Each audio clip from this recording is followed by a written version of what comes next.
So now that we're familiar with vectors, the natural question is, what can you do with them?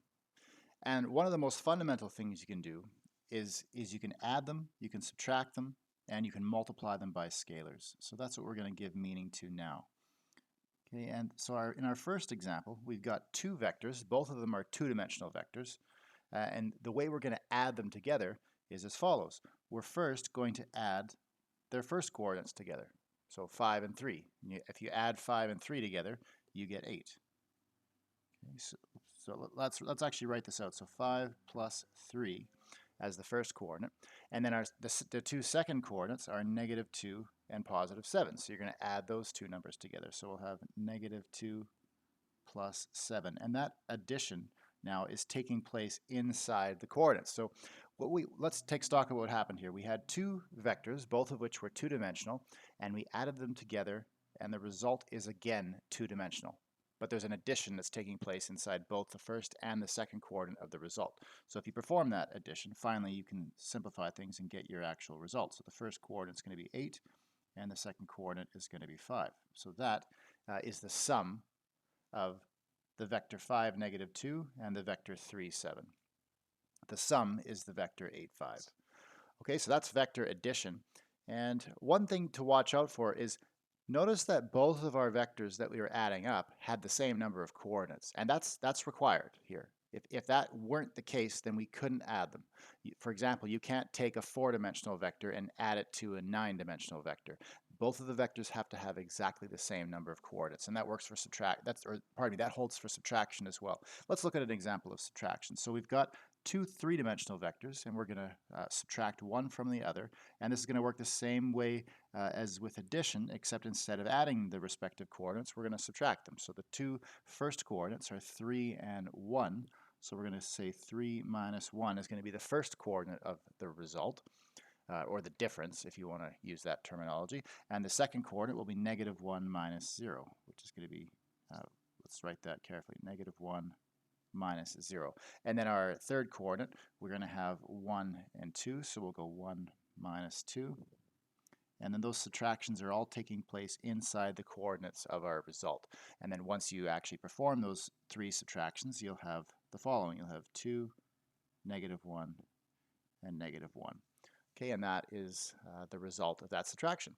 So again, just like with addition, subtraction has the same requirement. Your two vectors that you're subtracting, one from the other, they have to have the same number of coordinates. So in this case, it worked because they both had 3 coordinates. But if this vector had 4 coordinates, well, then that would be a problem, and we wouldn't be able to subtract them. Okay, and then the last third example here this is an example of scalar multiplication. So you can see we're multiplying two objects here. One of the objects is a 4-dimensional vector. The other object is not a vector at all. It's a scalar, but we can do it. This operation is defined, and the way it works is you take that 2 and you multiply it onto every single coordinate of the vector. Okay, so what that's going to look like here, we're going to have 2 times 4, 2 times 1, 2 times 0, and 2 times 3. Okay, and then what happens here, once you actually perform all those multiplications, is you're going to have 8, 2, 0, and 6, and that is the result. And sometimes you might refer to it as the scalar product.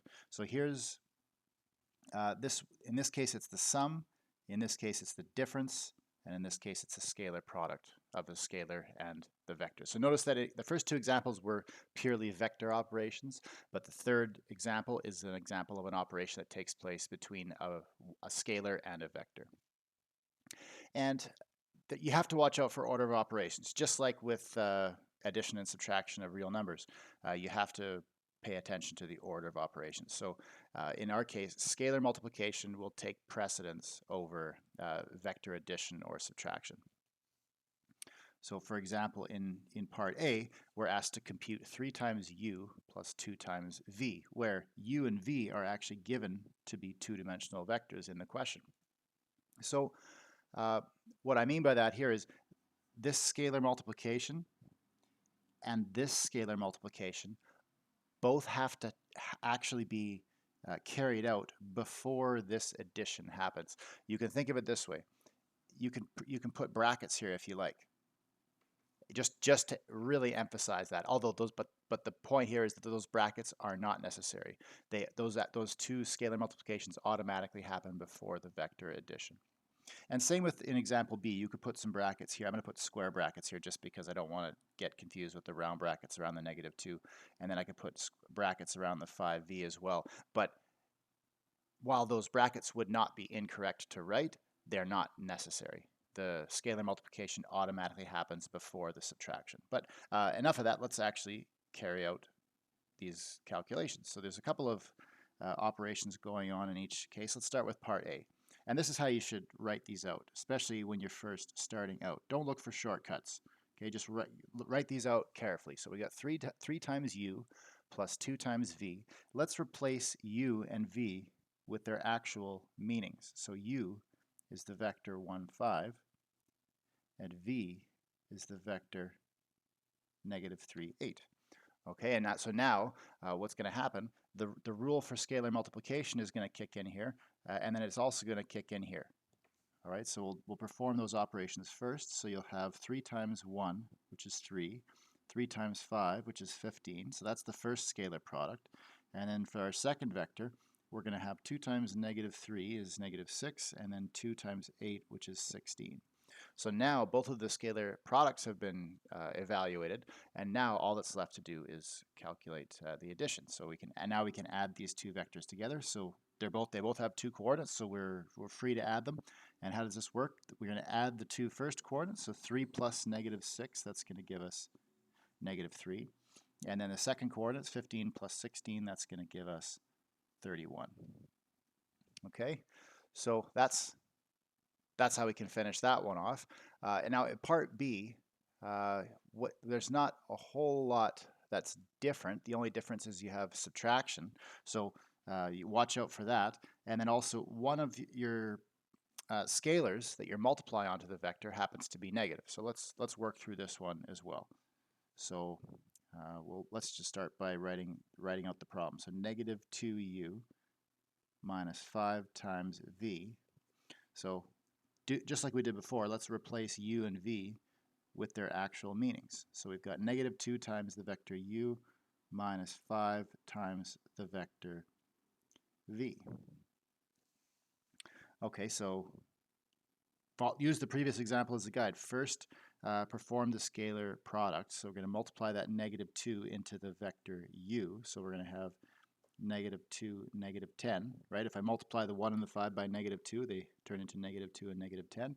And then we've got minus 5 times the vector v. So 5 times -3 is -15.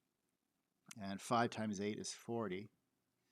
So there we go. That's what you get if you multiply the vector v by 5.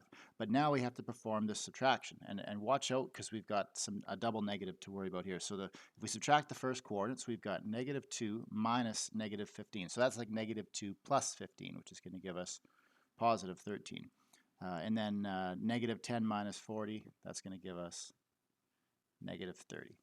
Okay, so let's these are shorter calculations, so there's not much room for confusion, but just for the sake of good habits, let's put boxes around our final answers for these problems.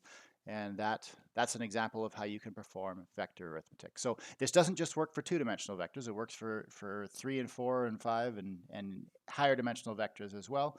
The only thing that's important, and I've said this before, but I'll emphasize it again, the only thing that's important for these expressions to be well defined is that the vectors u and v have the same number of coordinates. So if they had more coordinates, you'd have more calculations to perform and you'd have more arithmetic to carry out, but it would get a bit more complex in that sense, but it wouldn't really change.